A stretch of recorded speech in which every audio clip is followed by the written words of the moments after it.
గురూజీ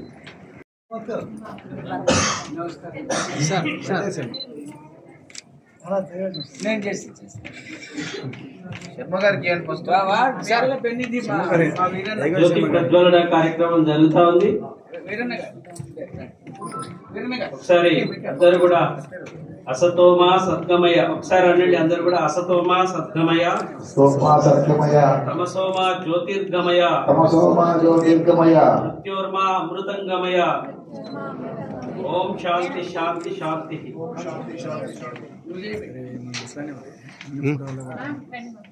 కిరణ్ ఈ స్థానం వెనక అవి ముట్టలో పెట్టి చూడండి, ఇట్లా పెట్టండి, ఓన్లీ జస్ట్ పెట్టండి, పెట్టి చూడండి. రైట్ కిరణ్ నువ్వు కూడా ముట్టుకో ఒకసారి, నువ్వు కూడా జ్యోతి చూడండి కలిపి. మేడం మీరు కూడా పట్టుకోండి, ఇది చూడండి. రైట్ ఇది పిక్ సూపర్ అనసి వద్దు సార్ రాలేదు.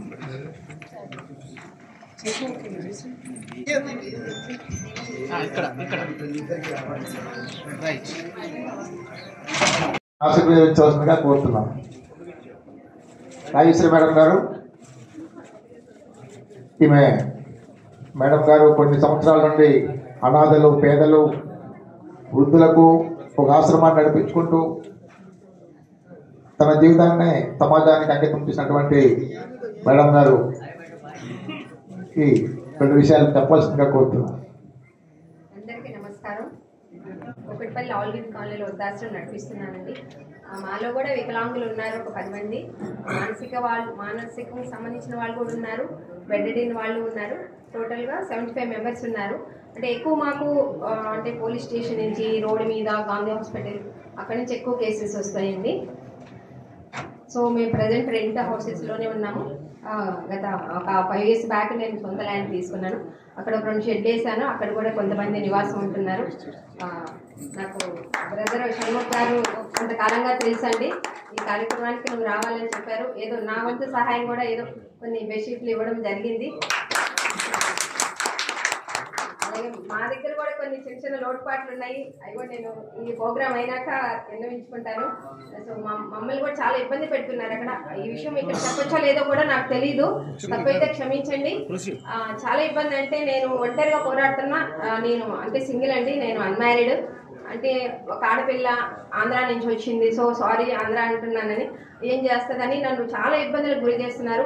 అదేదైనా అవకాశం ఉంటే నాకు మీరు సహాయం చేయమని కోరుతున్నాను. ఒంటరిగా పోరాడుతున్నాను, కాకపోతే ఒక నమ్మకం, నేను ఇది మంచి చేస్తున్నాను, భగవంతుడు నాకు సహాయం చేస్తానని ధైర్యంగా పోరాడుతున్నాను. వేరే వాళ్ళైతే ఎప్పుడో వెళ్ళిపోదురు. గత 4-5 సంవత్సరాల నుంచి నన్ను ఎన్నో ఇబ్బందులకు గురి చేస్తున్నా, నేను ధైర్యంగా ఎదుర్కొంటున్నాను. సో దానికి ఏమైనా ఉంటే నేను తర్వాత సార్తో మాట్లాడతాను. థ్యాంక్ యూ నాకు ఈ అవకాశం ఇచ్చిన దానికి. మీ అందరూ కూడా మంచిగా ఆరోగ్యంగా ఉండాలని మనస్ఫూర్తిగా కోరుకుంటున్నాను. Thank you so much. ఒక 20 ఏళ్ళు 25 ఏళ్ళ నుంచి వాళ్ళు ఈ యొక్క మన వికలాంగుల సేవలు ఉన్నారు. దయచేసి మీరున్నన్ని రోజులలో వారికి సొంత ఇల్లు కావాలనేది. ఎందుకంటే మన ఆడపడుచు ఇల్లు లేదు, వాళ్ళు ఉండేది ఇల్లు ప్రైవేటే, తర్వాత వాళ్ళు చేసేది తర్వాతే. ఎందుకంటే మీరు అన్నట్టు వెన్నుపోటుదారులు, మోసగారు, లంగా లఫంగి దొంగలందరూ కూడా ఈ యొక్క వికలాంగుల యొక్క పక్షాన వాళ్ళు సొంత ఇళ్లలో ఉన్నారు, సొంత లాభయిస్తాం కోరుతున్నారు, బినామీ వ్యాపారాలు చేస్తున్నారు, ఎన్నో రకాలుగా ఉన్నారని మీ దగ్గర తెలుసు. నేను ఎందుకంటే ప్రతిసారి ఎక్కడైనా కూడా నేను అనేది ఒకటే అంటుంటాను, ఈ పెద్ద తలకాయలు, పెద్ద ముందు వరుస ఉన్న వాళ్ళందరూ తొలుగుతూనే మిగతా వాళ్ళందరికీ న్యాయం జరుగుతుంది. వాళ్ళందరూ అక్కడే తీసేసుకొని కూర్చున్నారు, మేమంతా రోడ్డు పాలవుతున్నాము. కానీ ఆ మనసులు మీరు అన్నట్టు ఏంటంటే ఒక్కడన్నా కనీసానికి ఒక ఎన్జిఓతోని ఒక కర్ర కట్టే ఏదన్నా కనీసానికి ఒక బ్లైండ్ స్టిక్ 300 పెట్టి కొనిచ్చే పాపన వాడు ఓరు. ఒక గవర్నర్ దగ్గర మీద వాడేపోతాడు, ఒక రాష్ట్రపతి దగ్గర వాడేపోతాడు, ఒక ముఖ్యమంత్రి గల వాడేపోతారు, మంత్రుల దగ్గర వాళ్ళే పోతారు. ఎంత నీచమైనది మీరు అంటున్నారు. ఈరోజు మాకెంత ఆవేదన అంటే, మొన్న గవర్నర్ దగ్గర నా పేరున్నా కూడా నా పేరు తీసేసిరు. మొన్న సెరుపు దగ్గరికి సిఓ మేడం దగ్గరికి వికలాంగులను పట్టుకొని పోవద్దా? ఈ గాడిద విధుల వల్ల ఎవడు రోజు పొద్దున్న లేస్తే ఎవడున్నా చెప్పేసి అని ఎవడు వికలాంగుల కోసం చేస్తున్నదని చెప్పేసి ఈ వేదికలు చేసి చేసి చేసి మా సీనని అడగండి, సౌండ్ సీనని, ఇది మేము ఫ్రీ ఇప్పించుకోవడం జరిగింది. ఇట్లా చెప్పుకుంటూ పోతే ఇక్కడనే ఉన్న వీళ్ళిద్దరు అడగండి, మా మిత్రుడు మా అర్చన మేడం గారండి, 100 ప్రోగ్రామ్ చేస్తాం వాళ్ళతో, మేము 100 మందికి మేము ఇప్పిస్తుంటాం. ఇలాంటి వాళ్ళని గుర్తించరాలు. సెరుపు దగ్గర పోయిన వాడే, ఇంకో దగ్గర పోయిన వాడే, మరి సెరుపు దగ్గర పోతున్నారు దొంగన కొడుకులానా. సెరుపులా ఎన్ని మన సదనముల ఎన్ని ప్రాబ్లమ్స్ ఉన్నాయి. ఒక్కడన్నా మాట్లాడుతున్నా అక్కడ మాట్లాడాడు, ఆమె సన్మానించగానే, ఆమె దండ వేయగానే, ఆమె దండం పెట్టగానే వచ్చేస్తాడు ఇక అంతే. మరి సదనముల స్లాట్ల ప్రాబ్లమ్స్ అవుతున్నాయి, పేర్లు తప్పులు పడ్డాయి. ఇందాక మా వినయ్ చెప్పినట్టు రేషన్ కార్డు ఉంటేనే ఇస్తున్నారు, రేషన్ కార్డు లేని వాళ్ళు కట్ అయిన వాళ్ళు మళ్ళీ కట్ అవుతున్నది. వీళ్ళెక్కడ ఈ సమస్యలు మాట కాదు, ఏమైనా వాళ్ళ జేబులు నింపుకోవడానికి వాళ్ళ యొక్క దీనిగా చేస్తున్నారు. కాబట్టి అన్న, మీరు వచ్చిన తర్వాత మేము హార్ట్ఫుల్ గా చెప్తున్నాము, ఇక్కడ నుంచి వికలాంగుల యొక్క జాబితా చేరైతుంది, తలరాతలు మారుతాయి. ఇంకోటి, మీరు ఆ వేదిక పైన మీరు చూశారు, ఒక్క పెద్ద తలకాయ లేదు, అది మీ ఘనత.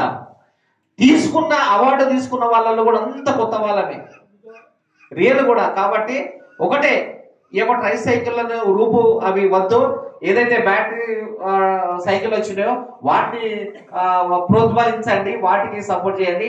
ఇంకొకటి ఏంటంటే, మేము ఒక ఎన్జిఓలు వాళ్ళతోనూ వీళ్ళతోనూ డబ్బులతోనూ మన మిత్రులందరూ ఈ యొక్క బండి కొనుక్కుంటే దాన్ని నా పేరు కూడా ఫిట్ చేయాలంటే 20,000 రూపాయలు అవుతున్నాయన్న.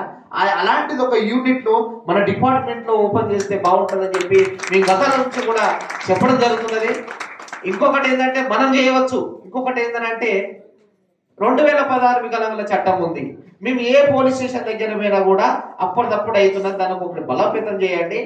ఏ వికలాంగుడన్నా అలాంటి దగ్గరికి పోతే వీడియో ఫుటేజ్ మనము తీసుకునే ఆ యొక్క హక్కు మనం తెచ్చుకోవాలి.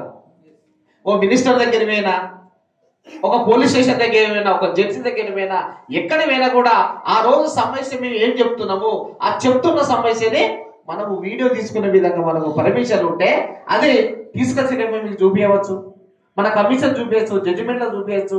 ఎందుకంటే మేము ఎన్ని 100 సార్లు పోయినా కూడా ఏం మాట్లాడుతున్నాం తెలుస్తలేదు. అది ఎవరికి చెప్పాలన్నా కూడా ఎప్పుడు వచ్చిరు అని అంటున్నారు. కాబట్టి ఇలాంటి ఇంకా చాలా ఉన్నాయి. కాబట్టి ముందుగా అయితే వీళ్ళను మనం ఒక ఇంటర్వ్యూ చేయాలి, అది మీ బాధ్యతగా చెప్తున్నాము. ఒకటి, మీకు ఎవరు ఎంతటి నాయకుడు వచ్చినా కూడా ఒక కిరణ్ గురించి చెప్పండి. ఎవడో ఈరోజు తమ్మున్న నాయకుడు వస్తాడో నేను చూస్తా, ఇక్కడ అడగండి. ఎందుకంటే నా స్వలాభం కోసం నేను ఏ రోజు చేయలే, నేను మా వికలాంగుల కోసం చేస్తా. ఈ రోజు నేను వాడుతున్న వీల్ చైర్ కూడా దాదాపుగా 2020 కరోనాలో ఒక 50-60 వీల్ చైర్లు ఇస్తే, విననా 2020లో ఒక 50 వీల్ చైర్లు నేను ఇచ్చిన. ఇక్కడనే ఉన్నారు మన రామచంద్ర గాని పాండ గాని. ఇస్తే ఒక మేడం క్రిస్టియన్ ఇదే నెలలో, బాబు నువ్వు ఇంతమందికి ఇస్తున్నావు కదా, నీకే వీల్ చైర్ కావాలంటే మేడం నేను వాడేది వేరు మేడం, మీరు తెచ్చేదేమో పేషెంట్కి తెచ్చేది ఇస్తున్నారు, అలా కూర్చుంటే నేను పేషెంట్ అయితా, కానీ నా వీల్ చైర్ వేరంటే అది ఇవ్వలేదు. ఎంటర్ ఇచ్చిన ఎంత ఉంటుంది అన్నారు, 25,000 మేడం అన్న. అమ్మ ఇంత ఉంటుందా అన్నది. కానీ 4 రోజులుగా మళ్ళీ అదే క్రిస్మస్ రోజు 25వ తారీఖు రోజు తీసుకొచ్చి ఇచ్చింది.